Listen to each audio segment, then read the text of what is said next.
Internauti, smanettatori, visitatori di Facebook, buonasera e benvenuti a questa seconda puntata di Live Room, un format offerto da J&B Home Record, un studio di registrazione home recording offerto quindi è di proprietà di Francesco Veneziano Foggia.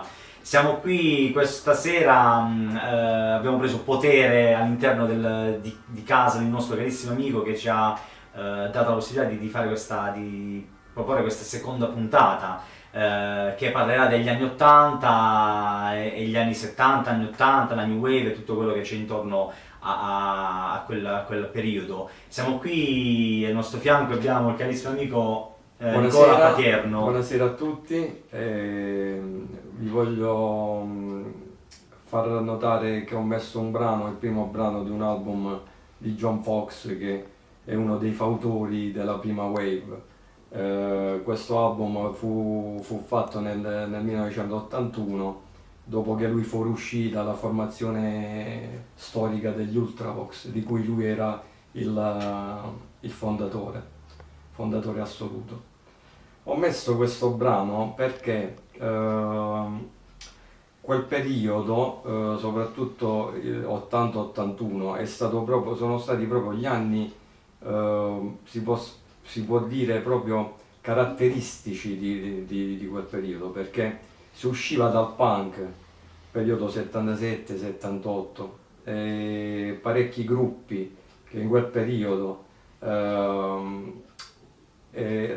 diciamo che una sorta di spartiacque tra il primo periodo punk che veniva dall'Inghilterra, periodo 76-77, e quindi è stato un po' uno spartiacque, perché poi a cominciare dal 78-79 il punk si è trasformato, si è andato in altre direzioni, un po' verso il post-punk con i Joy Division, con altri gruppi tipo Cure, i Echo and the Bunnymen e altri gruppi storici di quel periodo. John Foxx si può dire che è stato uno degli artefici di quel periodo, perché lui con i primi Ultravox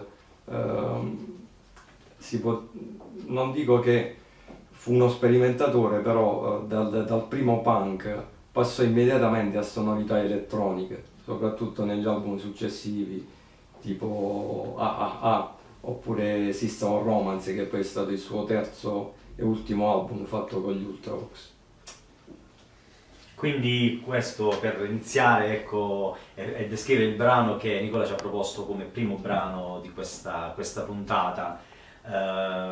Come possiamo vedere, qui di lato alla sua sinistra abbiamo diciamo i suoi giocattolini musicali. Diciamo che questa è stata sempre la mia il mio angolo preferito, perché qui registravo, mettevo dischi in quel periodo, registravo ad amici, perché prima si andava tutti ai giardini qui a Foggia, a Piazza Italia, e c'era una varietà di persone, di personaggi, perché c'era chi veniva dal periodo fricchettone, dal periodo anni 70, c'erano anche addirittura parecchi che venivano addirittura anche dagli anni 60, che poi dopo sono stati riciclati nella neopsichedelia dei fine anni 80 e inizio anni 90, anche tra ragazzi tra l'altro giovanissimi.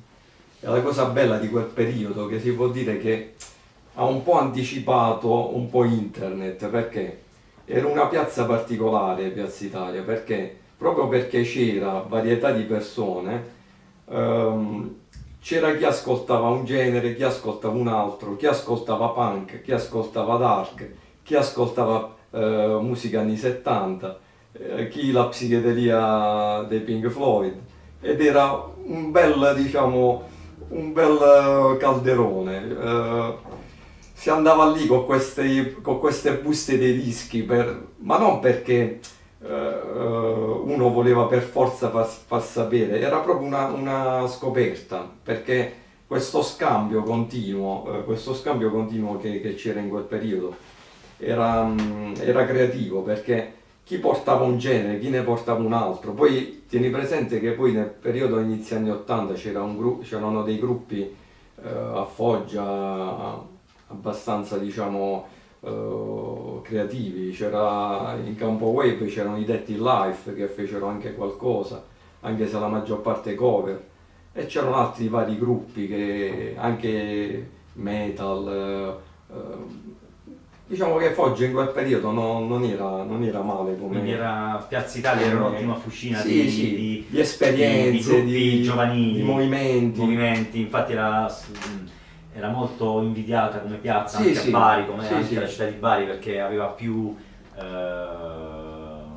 movimenti, Sì. si andava appunto dagli hippie ai Esatto, fricchettoni, ai punk, esatto. new waver, Esatto. insomma, dark, Esatto, per poi esatto. arrivare ai giorni nostri. Ma poi il fatto bello che non c'era invidia, cioè io mi ricordo che in quegli anni, metà 80, c'erano anche metallari, cioè che volevano scoprire altre sonorità. Io mi ricordo che fine anni 80 c'era il periodo esoterico, cioè di gruppi esoterici, che erano un po' particolari. Io comprai parecchi dischi da Auditorium, che poi tra l'altro lui se li faceva venire da New Record di Bari, anche se lui alla fine A Via Ciampitti, Auditorio. a Via Ciampitti era storico, ma anche perché poi c'erano altri negozi, c'era Alfa Record, Disco Ring di Tonio Sepa, e lì ho presi parecchi dischi. Poi all'epoca c'era la stampa underground, c'erano sia diciamo riviste tipo Rockstar, che erano, si può dire, quelle patinate, le riviste patinate, che però grazie anche a giornalisti tipo Red Ronnie, che in quel periodo era molto diciamo aperto a nuove sonorità, riusciva un po' a combinare diciamo, la rivista patinata con le nuove tendenze del rock che c'erano poi in quel periodo. Queste riviste quali erano? Roccarilla? Rockerilla per esempio, di cui per fortuna ho anche una bella collezione, anche se io l'ho comprata fino a inizi anni 90, non di più. Era un bel diciamo, quei 10 anni sono stati veramente creativi, cioè, Foggia in effetti è stata una piazza in quel periodo che non aveva niente da invidiare a nessuna città in Italia. Ok, passiamo adesso ad altre domande, altra carne al fuoco. Partiamo anche un po' dagli anni 70, così per poi arrivare anche agli anni 80. Negli anni 70 quali erano i tuoi ascolti, cioè degli anni 70, negli anni 70 i tuoi ascolti, le tue sensazioni, quello che vivevi, che sentivi come vita come quotidiano rispetto ad oggi, alle nuove tendenze musicali e anche di stile di vita, come anche il discorso delle tecnologie, quello che porta oggi rispetto al passato, sentiamo un po'. Ma devo fare una premessa, cioè nel senso che io sono sempre cresciuto in un ambiente dove c'è sempre stata musica, cioè mio padre prendeva anche comprava dischi 45 giri, però diciamo che io sono nato negli anni 60, quindi io ho recepito un po' quelle sonorità anche di cantanti beat degli anni 60, anche cantanti leggeri, e mio padre era un buon ascoltatore. Anzi, di qualità, a lui piaceva anche il jazz, infatti vedevo anche artisti tipo Duke Ellington che lui aveva, anche se io in quel periodo, non avendo uno stereo, ascoltavo, avevo un piccolo magnetofono, diciamo, dove mettevo cassette, la maggior parte delle volte si sentiva in macchina con mio padre. Mio padre poi ascoltava anche gruppi degli anni 60 tipo Bee Gees, che era, diciamo, i Bee Gees quelli che in quel periodo tendevano più verso i Beatles, diciamo, no? Perché loro australiani però avevano preso molto dai Beatles. Quindi io, diciamo, quel periodo, anni 60-70, io si può dire che li ho assorbiti più attraverso la radio. Cioè in quel periodo la radio per me era la fonte primaria. E il fatto bello che rispetto a generi prestabiliti, io diciamo ascoltavo un po' dalla radio un po' tutto, un po' di tutto. Ascoltavo psichedelia, Pink Floyd, gruppi progressive che c'erano in quel periodo tipo King Crimson. Poi per fortuna c'erano dei programmi che parlavano un po' di tutto in un certo senso. Poi c'erano le prime radio private, c'era Radio Luna, c'era Teleradio R, c'era radio di Gianni, che facevano programmi interessanti perché spaziavano dalla musica leggera che c'era, cantautori, perché quello è stato anche un periodo anche dei cantautori in Italia, e quindi era molto varia come la radio. Secondo me è stata fondamentale nella mia formazione. La radio chiaramente era fondamentale per tutti i giovani dell'epoca, degli anni insomma, di quegli anni. Parliamo da quando è nata la radio fino a poi all'inizio dell'uso di internet, quindi la radio era, come la televisione, era la fonte da dove prendere e sapere informazioni, oltre che poi anche le riviste, quelle storiche del settore. Sì. Tu come vivevi quegli anni? Le tue sensazioni quali sono state? Cioè, parliamo Di già apertura. negli anni '80, Sì. dove è iniziata la tua adolescenza alla fine, Sì, quindi sì. è iniziato il tuo percorso musicale da ascoltatore. La musica mi ha sempre accompagnato, perché la musica per me era liberazione, proprio perché la musica non era legata a degli schemi, poi soprattutto negli anni 70, inizi anni 80, proprio grazie alle radio private.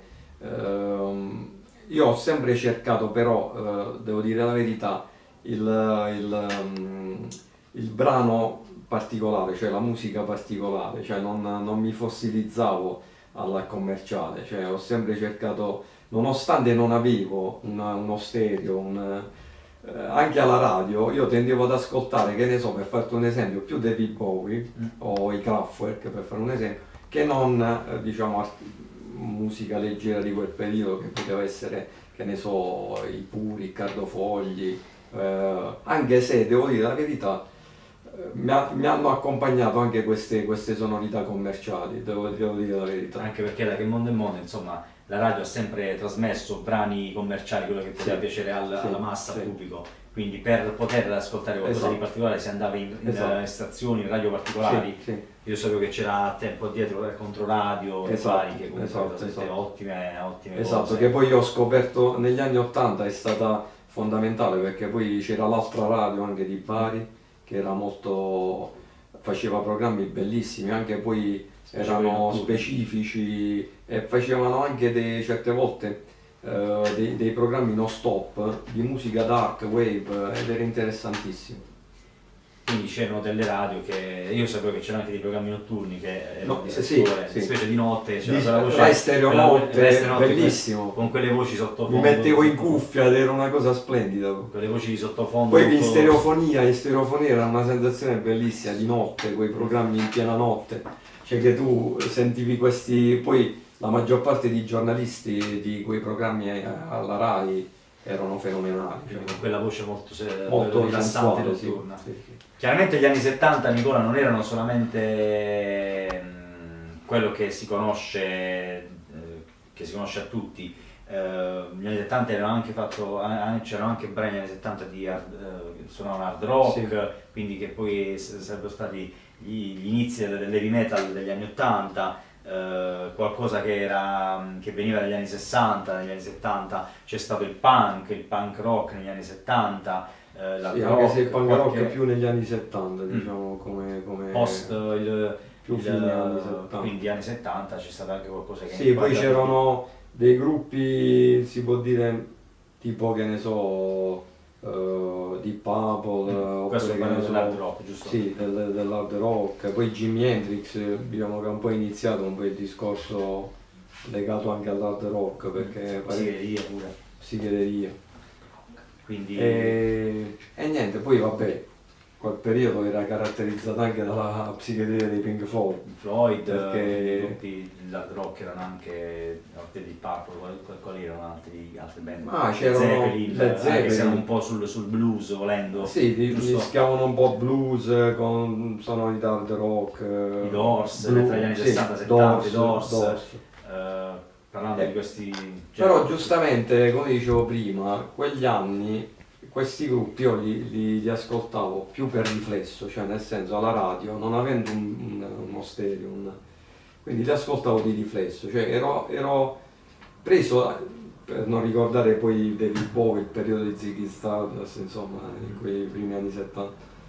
Però poi alla fine non ho vissuto proprio in maniera epidermica quel periodo. Poi verso fine anni 70, inizio anni 80, avendo anche il primo stereo, il primo piatto, il primo amplificatore, cioè ho potuto sfogare tutto quello che ero in precedenza, però sono rimasto più attratto, devo dire la verità, da sonorità elettroniche. Cioè, quello che ti ha preso è stata l'elettronica, la new wave, sì, qualcosa del punk anche che hai preso. Sì, l'hard rock non ti ha attecchito. Punk non tanto all'inizio, anzi ti devo dire un particolare, cioè come è iniziato questo mio approccio, perché io già compravo riviste tipo Ciao 2001, fino inizio anni 80, 80, 81, e mi ricordo che quell'anno partì anche per Bari per il servizio militare. Però siccome io faccio una premessa, appena ho avuto lo stereo, il primo cantante che ho preso che mi ha sempre affascinato è stato Franco Battiato. Perché? Perché Franco Battiato può dire che racchiudeva un po' delle tensioni che io già sentivo dentro di me in quegli anni, che però non riuscivo a carpire, no? Poi sentendolo già per radio, Patriots to Arms, tutti questi brani, comprai La voce del padrone. Ecco. La voce del padrone che ce l'ho qui. Fallo vedere agli amici. Te lo faccio vedere perché si può dire che è stato un album che a me ha fatto, si può dire, mi ha dato una rivista, mi ha dato delle sensazioni molto particolari. È un vinile un po' vecchiotto, però insomma, conservato in una certa con una certa gelosia. Beh, certo, facciamo vedere. Io ho avuto parecchi album, ho comprato parecchi album. Certa gelosia sta per cadere. Ma mai, no, ce l'ho qui il disco, non dico sì. E quindi questo odore di anni 80, di vinile anni 80. È una cosa che volevo dire, che in quel periodo non era come adesso, che tu vai su internet, vai su YouTube, metti il brano e in pochi secondi. All'epoca la ricerca del vinile era una sensazione fantastica, perché tu entravi nel negozio, non sapevi niente, leggevi la recensione, però la musica non la conoscevi, certo. Cioè eri basato sulle sensazioni del critico musicale. Quando entravi nel negozio, cioè tu entravi col cuore che batteva a 1000. Nel momento in cui tu prendevi il disco, correvi a casa in una maniera impressionante, con una velocità impressionante, e mettevi il disco faccio vedere il rituale dopo ed era una cosa stupenda, perché poi in quel momento eri ipnotizzato, sembrava che il mondo non esisteva in quel momento, cioè perché non era come adesso, perché ci sono i mass media, i social e tutti i reti, era proprio la sensazione tra te e il disco. Non c'erano dei tramiti, cioè eravamo solo io e il vinile che stavo per girava sul piatto. Che girava sul piatto. Quindi praticamente abbiamo parlato un po' di questo tuo inizio, quindi come diciamo prima, gli anni 70 sono stati caratterizzati anche dal punk, dagli albori del punk, che per poi sfociare al post-punk e alla new wave. Voglio dirti una cosa sul punk, perché come ti dicevo prima c'è un episodio che ti volevo raccontare. Io ho presi un album degli Ultravox, che lessi una recensione su Cielo 2001, siccome che te l'ho detto in quel periodo ero molto preso dalla freddezza elettronica, da queste cose. Leggendo la recensione di quell'album rimasi estasiato. Lo andai a comprare, questa volta l'ho presi da Disco Ring di Tonio Sip, che c'aveva anche Vienna. In che via stava questo? Via Trento, quelle zone là, adesso vicino alla stazione. Ok, capito. Quando quel giorno misi il disco e venni rapito perché quelle sonorità io fino a quel momento, purtroppo io poi il vinile l'ho venduto, però ho fatto una fotocopia ed era questo qui, diciamo, i testi che mi sono conservato. Io poi ho venduto un sacco di dischi. In quel periodo, quando stai in mancanza di soldi, io mi mordo le mani. Ho venduto dei dischi, cioè dei vinili che adesso... Cioè, si ritrovati. vabbè, sì, sicuramente sul mercato del collezionismo adesso erano prezzi abbastanza elevati. E mi ricordo che quando presi lo registrai immediatamente su una cassetta, perché quella sera stessa partì per Milano con mia madre. Facemmo un viaggio in treno con queste cuffiette, con questo... Andavo proprio, le sonorità combaciavano proprio con la sensazione di viaggiare sul treno, cioè era una cosa bellissima perché dicevo, cazzo, ma queste sonorità qua, cioè, sono proprio adatte. Quando andai poi a Milano, ancora peggio, perché dicevo, ma no, poi nei sobborghi di Milano, cioè, proprio queste atmosfere metropolitane. Quando tornai a Foggia, presi anche Vienna, cioè che era il nuovo corso degli Ultravox con Migiuri, che tra l'altro veniva dei Tin Lizzy, che era un gruppo anni 70 di psichedelia, hard rock. E quando andai a comprare un album che si chiamava 3 into 1, era una raccolta degli Ultravox, perché io sapevo che John Fox, i primi 3 album, però i primi album erano un po', diciamo, più verso il punk, soprattutto i primi brani, Rock of Rock, questi Young Savage. Quando ascoltai quell'album, l'album successivo AAA, lo comprai, lo portai a casa, vedevo queste sonorità tirate, punk, e non mi appartenevano in quel periodo, cioè, tant'è vero che tornai dal negozio da Tonio Secco, ho detto, senti, fammi un piacere, cambiami questo disco, siccome non aveva del materiale che in quel momento mi interessava oppure non ce l'aveva in quel periodo, senti, me lo puoi cambiare con i Iglesias che faccio un regalo a mia madre? Cioè, e me lo cambiò con un disco di Uri che c'ho ancora. Quindi per farti capire che in quel momento il mio interesse per il punk era minimo, se non quasi zero.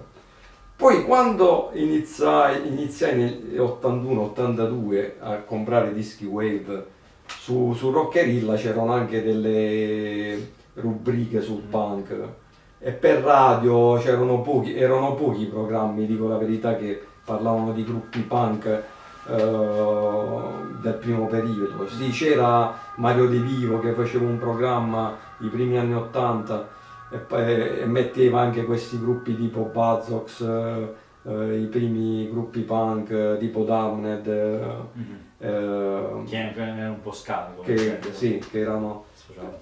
Quindi diciamo io ho vissuto più il periodo wave, diciamo che è stato proprio quello, cioè il genere che mi ha contraddistinto. Ok, ho capito. Quindi citiamo un po' di questi dei gruppi punk, citiamoli un po'. Abbiamo parlato un po' anche dell'hard rock negli anni 70, quindi Zeppelin, se vogliamo anche Doors, anche se Doors e Zeppelin erano un po' anche sul il primo gruppo erano i Sex Pistols, Pistols però parlo del punk inglese, nato in Inghilterra. Mentre se devo proprio essere più coerente, devo dire che il punk poi in effetti, che è una cosa che ho scoperto dopo, nacque più in America negli anni 70, tipo, che ne so, gli Stooges di pop e altri gruppi americani di quel periodo. Anche i Ramones, che erano inglesi, giusto? I Ramones in un certo senso sì, poi hanno mischiato un po' anche loro. Avevano anche qualcosa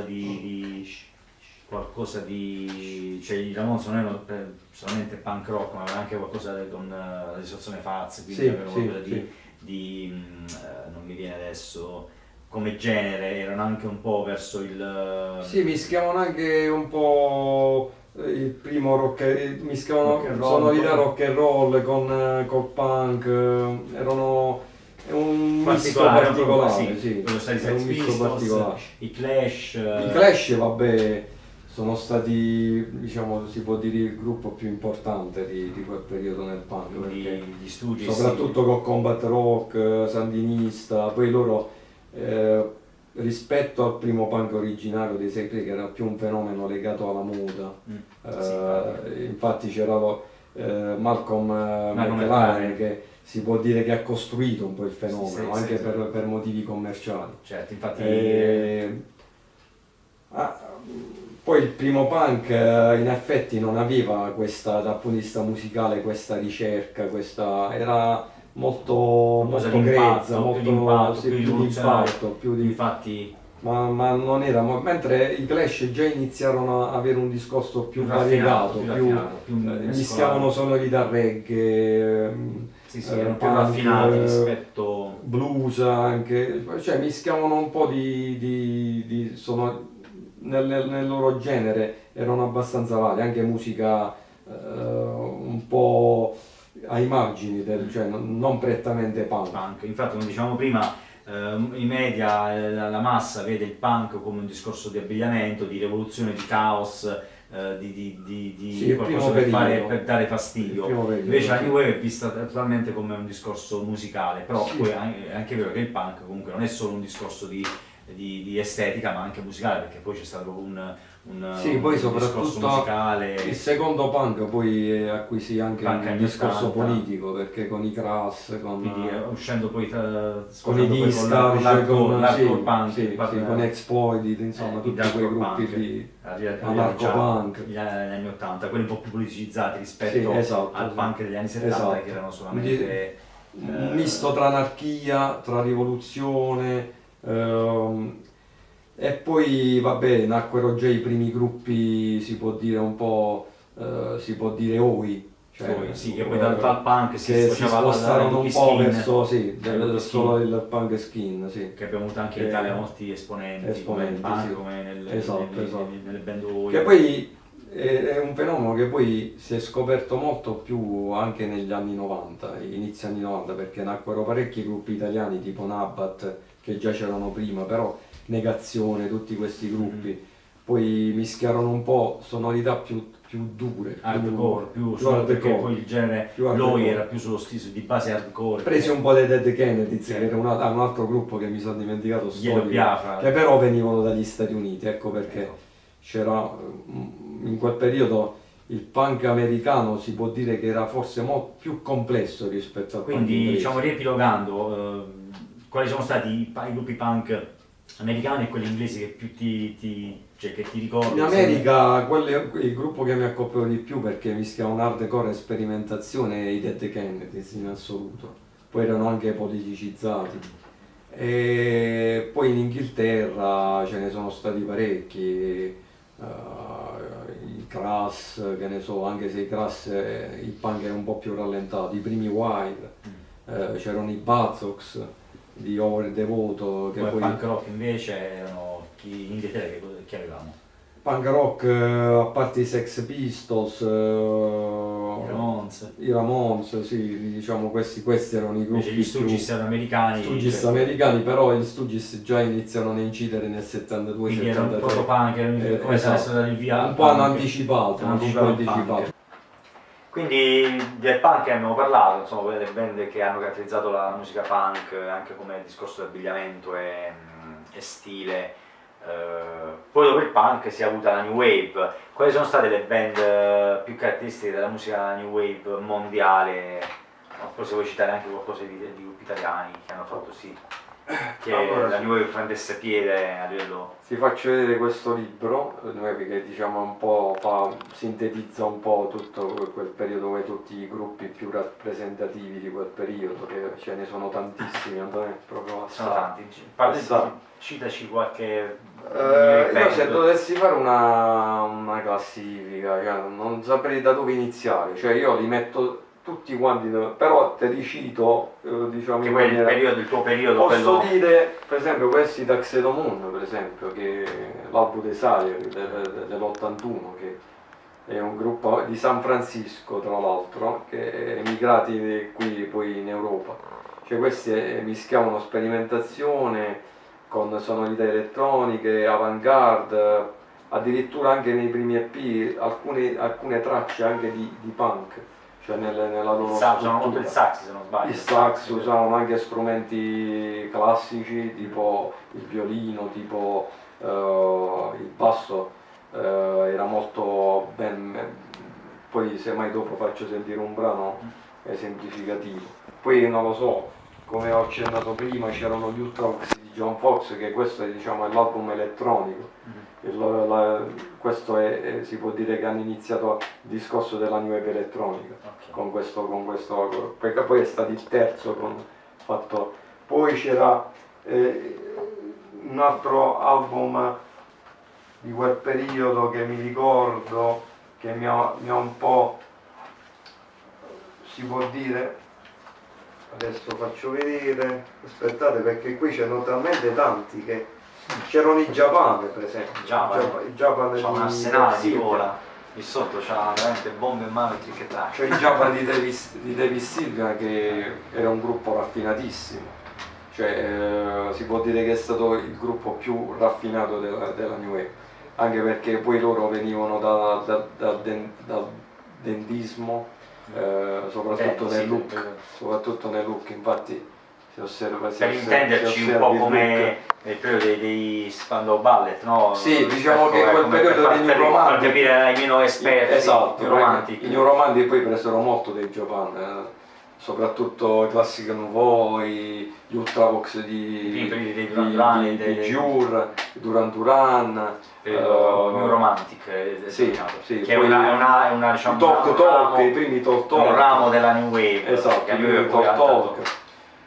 Poi c'erano, vabbè, facciamo un discorso per iniziare il discorso wave. Allora, abbiamo parlato del punk, poi il punk ha esaurito la spinta propulsiva e parecchi gruppi si sono spostati verso sonorità più oscure, tipo i Joy Division sono stati il gruppo, diciamo, seminale, post-punk, che è iniziato il post-punk. Poi purtroppo è durato nell'arco di 2 anni, perché dal 79 all'80 loro fecero le cose più si riducono in 2-3 album. Purtroppo poi Ian Curtis si suicidò nell'80 e quindi poi si trasformano in New Order, ma poi New Order è un discorso che poi venne dopo. Poi altri gruppi che in quel periodo fondamentali, Bauhaus per esempio, Bauhaus, che erano nacque proprio il dark, si può dire, no? Perché loro prendevano da David Bowie, di Ziggy Stardust, soprattutto Peter Murphy, che era il leader, prendeva molto dalla teatralità di Bowie, fece anche una cover di Ziggy Stardust di Bowie. E poi posso elencare, diciamo, in ordine, ti posso accennare, che ne so, i Wire, un altro gruppo fondamentale della New Wave inglese. Poi la New Wave poi che cosa ha fatto? Si può dire che sono nate anche, diciamo, sonorità elettroniche nell'ambito poi del post-punk. Posso accennarti dei gruppi che poi negli anni 80-81 per esempio c'erano i Passage, che mischiavano un po' new wave e sonorità elettroniche. Poi nacque il synth pop con i Depeche Mode e altri gruppi, Yazoo, c'era il techno pop anni 80, si può dire, no? Io so che i Depeche Mode hanno anche preso molto del Kraftwerk, vero? Come punti di riferimento i Kraftwerk sono stati il gruppo, secondo me, negli anni 70 che ha dato proprio l'input a tutti i gruppi della New Wave degli anni 80, soprattutto nel campo del techno pop, synth pop, tedesco, sono stati il gruppo tedesco, sì. Si può dire che la musica elettronica è andata proprio in Germania, negli anni 70 con Can, Neu, Kraftwerk, e si può dire il krautrock, no? Inizio anni 70.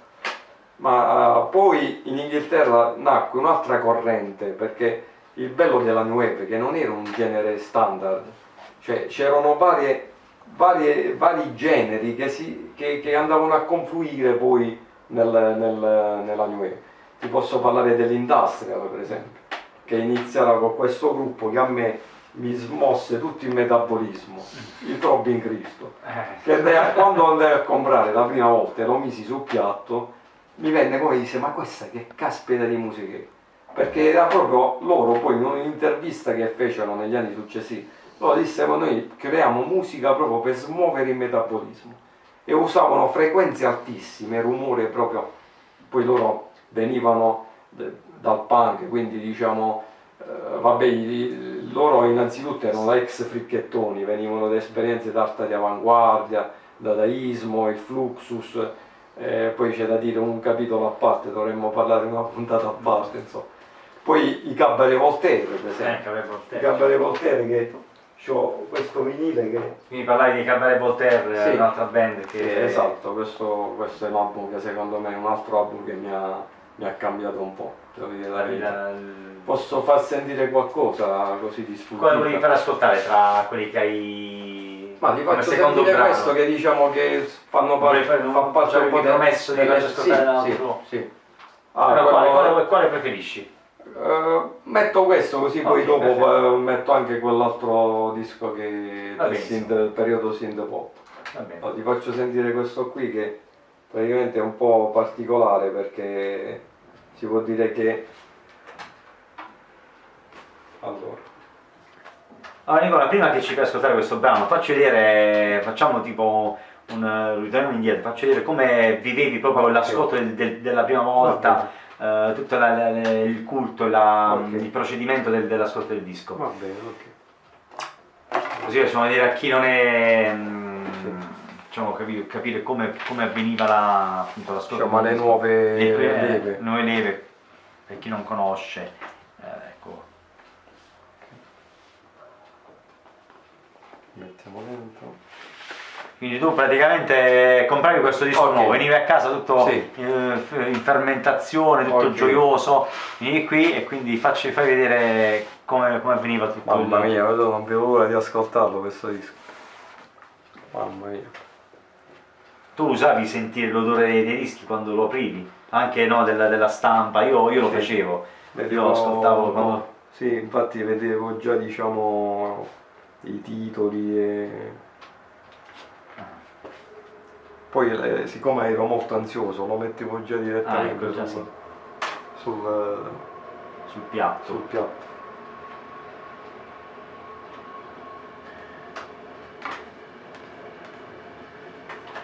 Quindi quello che cosa serve? Spiega mentre... Questo serviva per togliere un po' di polvere dal vinile, in un certo senso.